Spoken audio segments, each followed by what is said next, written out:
Hello, my name is David Bolton. I'm from Swansea University and I'm part of the team that is developing and delivering the startup weekend, or the startup week, I should say, online.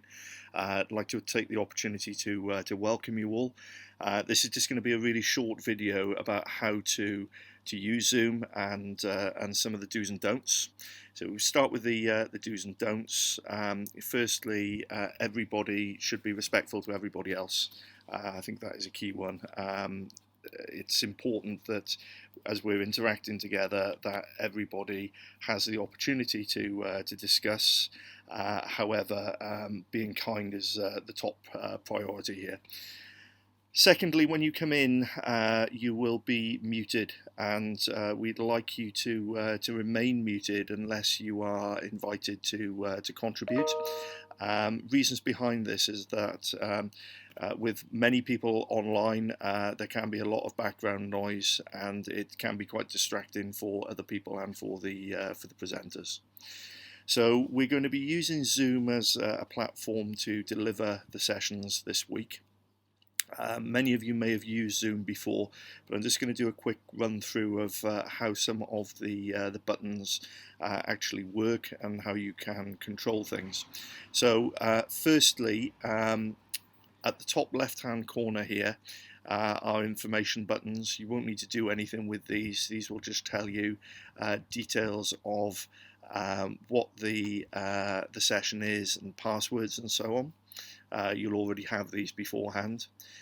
This button at the top here on the right hand side allows you to switch between full screen and a windowed view, which will allow you to come out of the Zoom and utilize other programs within your computer without actually shutting down the Zoom feed. So that can be quite useful. At the top here as well will be a button that says either gallery or speaker view. When in speaker view, you will only see one person speaking, as you see me now.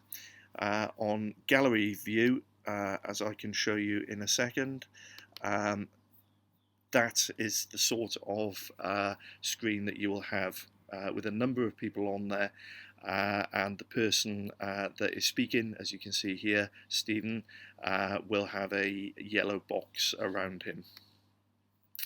So some of the tools that you have available to you, a lot of these buttons here you won't actually have, so I'm not going to go into too much detail about what those do, only the ones that are relevant for you.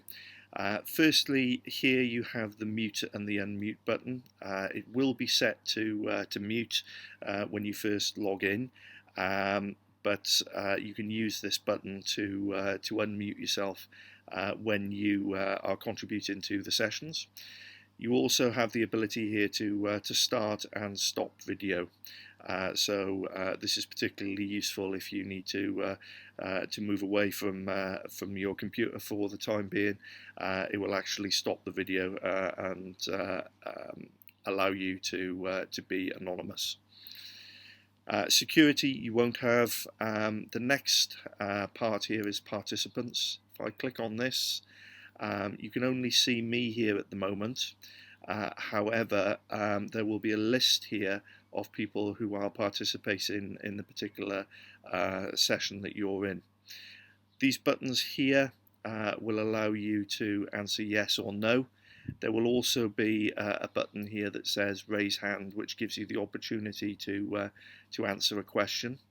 And you can also give thumbs up to like something, thumbs down to dislike something, clap and so on. So there's a number of things that you can do here.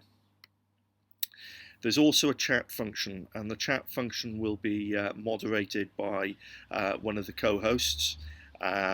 So in here you can chat to everybody who is on the call and on the session, but you can also send private individual messages to anyone who's on here, asking for support, advice, questions on a one-to-one basis and so on. The screen share button you won't need to use. This is predominantly for the people who are going to be presenting. And what will happen when somebody shares a screen is that you will see a picture of their screen come up. So that may be a presentation or a document. You won't have the record function on there either. However, as you will have been told or will be told, a number of these sessions are actually being recorded, so they will be posted up onto the website for people to look at a later time. Breakout rooms won't be used either.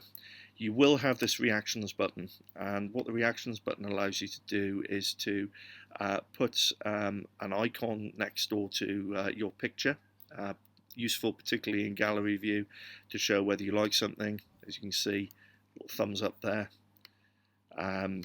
or to clap, and you can actually react to things from there.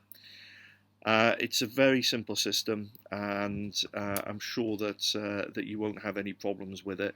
There will be moderators on hand, and they will introduce themselves before each session that you can ask for any help or advice. Really hope you enjoy the week. Hope you get a lot out of the sessions, and look forward to maybe catching up with you in the future. Thank you very much for listening.